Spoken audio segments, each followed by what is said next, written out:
I'm Ethan Tashabia. You're watching RwandaTV News live from Kigali. Patients who are admitted at Rwanda's main COVID-19 treatment facility, Nyarugenge Hospital, are urging the general public to adhere to containment measures, or else the number of victims will keep on rising. We have more of this report. It is a busy morning inside the newly opened Rwanda's main COVID-19 treatment center in Nyarugenge Hospital. We entered the intensive care unit. Some of the patients admitted here were still able to hear, speak or look at one who enters the room, while others are unconscious. The sounds of the medical machines next to each patient were the loudest in the room. All patients are on oxygen support. In some critical cases, a single patient is under the care of at least 5 doctors. The modern and easy-to-use technology that allows each bed to have an oxygen supplying device for each patient have helped doctors in their work, according to Captain Nahayo Ernest, the hospital director.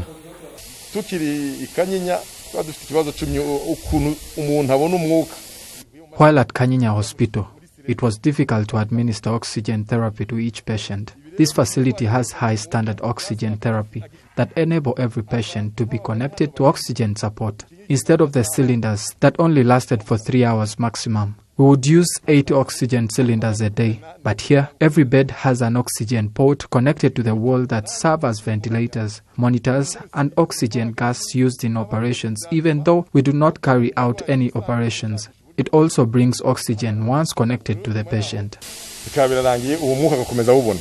Of the 82 patients we found at this hospital, 24 were in the most critical condition, of which 2 were on ventilators that helps them to breathe. This also goes hand in hand with looking at the condition of their lungs using radiography. When a patient is on ventilators, we monitor their lungs every moment using tubes to make sure there are no unforeseen incidents. That is why we use radiotherapy to monitor everything, including the status of the lungs, and determine the next medical move. On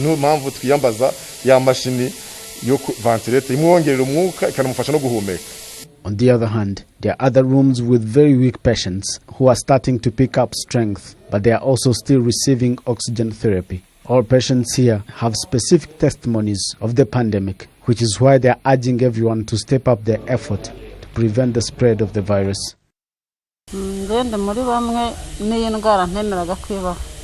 I am one of the people who never believed that COVID-19 existed. I thought it was a political campaign about a foreign illness that was not in Rwanda. After developing some symptoms, I went for a medical test. Nothing was detected, but I was asked to test for COVID-19. Later that night, I developed respiratory complications. I called ambulance that brought me here. They administered first aid and oxygen therapy. That is how I gained some strength. I want to tell Rwandans out there, COVID-19 is real and it is very dangerous. You develop cough, cold pneumonia, and all sorts of respiratory complications. I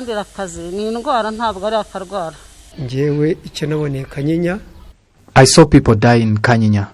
It is difficult to explain what I saw. 3 people died before my eyes as a result of respiratory complications. It became real when it happened to me. I urge people to adhere to all COVID-19 control measures put in place by authorities.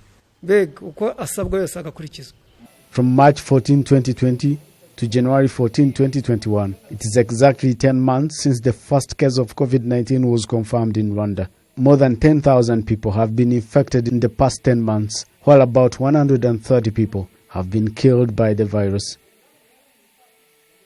We ought to take serious of this COVID-19 pandemic and take care of our lives and those around us. Moving on, Rwanda has purchased ultra-cold freezers that can safely store all the rolled-out novel coronavirus vaccines, a move that is aimed at ensuring the country is ready to receive the vaccines when they arrive in the country.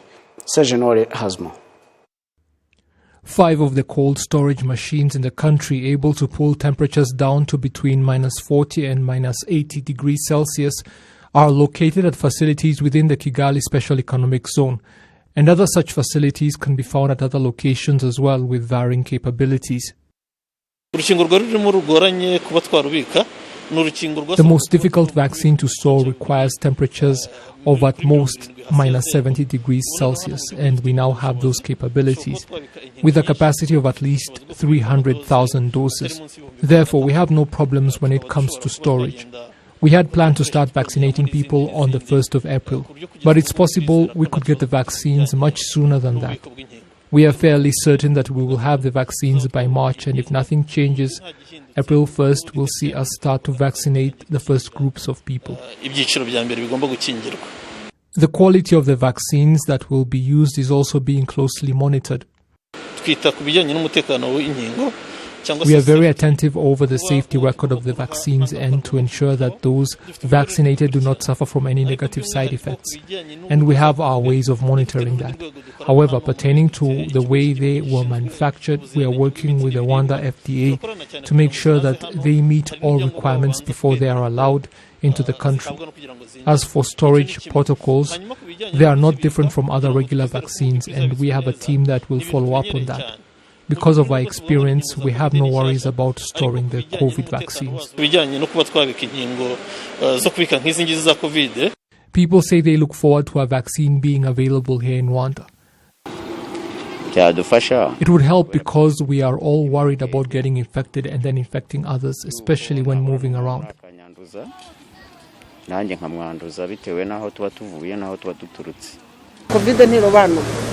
COVID does not pick and choose. It infects anyone. I listen to the radio and hear of people dying in Rusizi, cases in Ruhengeri and Gisenyi, everywhere. These are not isolated incidents. Many things have been disrupted because of the pandemic.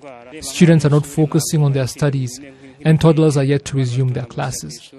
A vaccine would help put everybody at ease. With people vaccinated, there would be no problem. RBC says importing the freezers for the vaccines cost close to 50 million Rwandan francs, and getting them was difficult due to high demand. Care will also have to be taken when transporting the vaccines from their storage to different vaccination centers across the country when the time comes. Rwanda currently has 12 different types of other vaccines in storage, and it costs $10 million annually to administer them.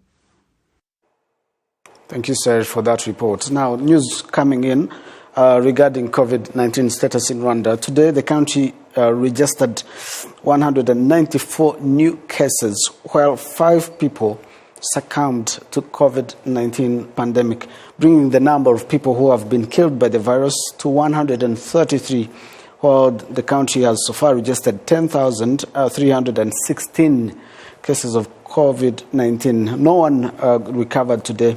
So far, 6,974 people have recovered. Active cases are 3,209. So we ought to really take good care of ourselves and prevent the spread of this virus. Moving on, this Thursday, RDF peacekeepers, together with Rwandan Special Forces unit in the Central African Republic, handed over 5 CPC rebel prisoners of war. The rebels were captured on Wednesday as they took part in the attack on the RDF base in Bimbo and PK12. During the attacks, 37 rebels were killed and others were captured. The handover took place at the headquarters of the country's Gendarmerie Investigation Division, where the Minister of Internal Security thanked the peacekeepers for their efforts. He also urged all people in the Central African Republic to support peace efforts in the Central African Republic. In other news, the Rwanda Utilities Regulatory Authority says that starting from March 2021, all electricity installations within the households shall only be done by electricians that are registered under RUDA. This is to ensure that in case of any mistakes or incidents, it is easy to trace the electrician and be held accountable. Jen Mutoni has more. Over the past years, there have been cases across the country of households catching fire due to poorly installed electricity by unskilled electricians. Residents across the country find this decision made by RURA effective in reducing the risks of houses burning down.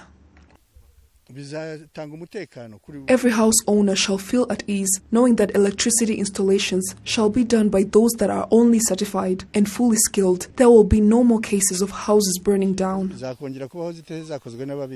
Rura's General Manager in charge of Energy, Water and Sanitation Department, Mutkware Alexis, says these measures existed since 2014, except that certified installations were only demanded by those constructing large buildings and contractors. This policy is aimed to reduce the high risks of more houses burning down caused by poorly installed electricity. We only certify those that are professionally skilled. We demand that each of them has fully studied electrical engineering, either short courses or a college degree, because we also provide certificates accordingly. On one hand, some engineers and electricians say that this policy will lead to an increase in costs for installation services, as explained by Engineer Bimenyimana Innocent and an electrician, Sindaigaya Adrian. I think Rura will be the main beneficiary under this policy because they shall set a high price for these services, yet there were some graduates who were charging from 100,000 to 200,000 for installations as their means of survival. Rura should have thought of them because they will remain with no source of income.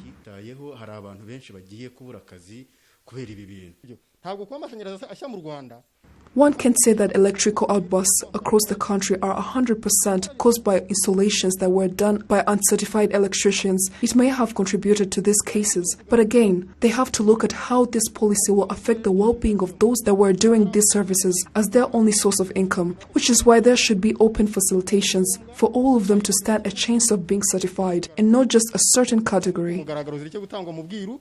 Currently, out of 200 prospective candidates, only 89 have been certified. The registration fee is 25,000 Rwandan francs, of which after they have to do exams which determine their level of knowledge in this profession. Rura says all those that have been certified shall be held accountable in case of any mistakes made during the installation process. This policy is not to distort anyone's well-being, but rather to protect the properties of many from burning down, caused by poorly installed electricity by unskilled electricians. This will help in ensuring that each electrician that has made errors shall be held accountable. Among those that have been certified, the first group of electricians will be installing electricity in households and other small buildings that use little electricity, known as monophase, while the second group of electricians will be installing electricity in commercial buildings and other big buildings that use a lot of electricity, also known as triphase. The third group will be installing electricity in industries, which normally use a high amount of electricity that require transformers. Rura says the implementation of this policy shall begin in Kigali and then proceed to other provinces in order to assess its effectiveness. Jane Mutoni, reporting for RTV. Thank you, Jane, for that report. Now, school principals are bracing for the next influx of students to return to schools, noting that in some cases there are 4 times the number of those already on the premises, meaning enforcing COVID-19 preventive measures is bound to be a challenge. Jed Umari has more of this report. Due to the COVID-19 pandemic, students spent at least 8 months at home as advised by the government. Secondary school students, along with 1 primary class, resumed studies 3 months ago. Educational institutions are now required to comply with the following safety regulations: measuring temperatures, hand washing, wearing masks, and more. Starting next Monday, nursery and primary school students from year 1 to 3 will resume classes. The teachers say they have missed the students. It's been a while since the students have been back, and we are really grateful to have them. We had to make a few changes in terms to sharing learning material. We now have individual items for each student during class time. Starting Monday, all students will have returned to school. This, however, does not prevent the spread of COVID-19. Recently, teachers and parents have come together to educate students returning to school about COVID-19. Parents say the fight against the pandemic should start from home. During the week, teachers have been visiting the students at home and teaching them how to take proper care of themselves during COVID-19. They have provided masks and taught them how to properly wash their hands. With that, the students are better equipped to return to their studies and continue the fight against COVID-19. I feel I should advise my child on certain changes during these times, like no hugging, no holding hands, or standing close to others. I would also provide him with sanitizer to stay safe.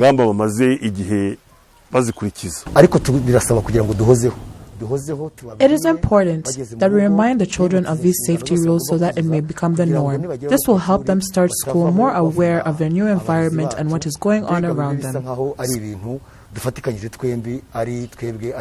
School administrators are concerned that the number of students joining on Monday may be more than twice as many as the current students. With that, there are worries that the number of existing classrooms may not be enough, despite the fact that there has been an increase in classrooms. Reduction of overcrowding and tighter safety measures are to be implemented with these concerns in mind. From time to time, we will receive more than 24 new students in primary. In the nursery section, we can only take up to 20 students. These conditions help us keep track of the amount of students we have in compliance with the COVID-19 guidelines. Another solution includes the new classrooms built to solve the issue of overcrowding. In preparing for the students' return, we have added 10 more washing stations and 2 exits to observe the social distancing rules as students leave the building. We recently added 2 more thermometers, totaling to 10 thermometers. We have had to adjust during these times in terms of the use of water and soap. With the addition of more washing centers and material to disinfect areas in the school, we are now able to welcome back 800 students. Before this, we were only able to have around 208 students. In Muhanga district, a third of the classrooms have been completed. This will help reduce overcrowding in schools, which is still a major problem across the country. Muhanga District Education Officer Ibangaryayo Emmanuel is pleased with the progress made despite the fact that there are still a large number of classrooms to be built in the district. We have built more classrooms to solve the problem of overcrowding and abide by the COVID-19 guidelines. With a total of 308 classrooms, 131 are new and filled with students ready to learn. Guidelines have been set for students that include wearing their mask properly, washing their hands, and social distancing. We are continuously teaching them the importance of these rules. Starting Monday next week, in Muhanga District, more than 38,000 students in Year 1 to 3 and about 15,000 nursery students will resume classes. Umngari Jade, RTV News. On behalf of the entire news production team, many thanks for your company tonight. Stay well and safe. I'm Ethan Tashabia.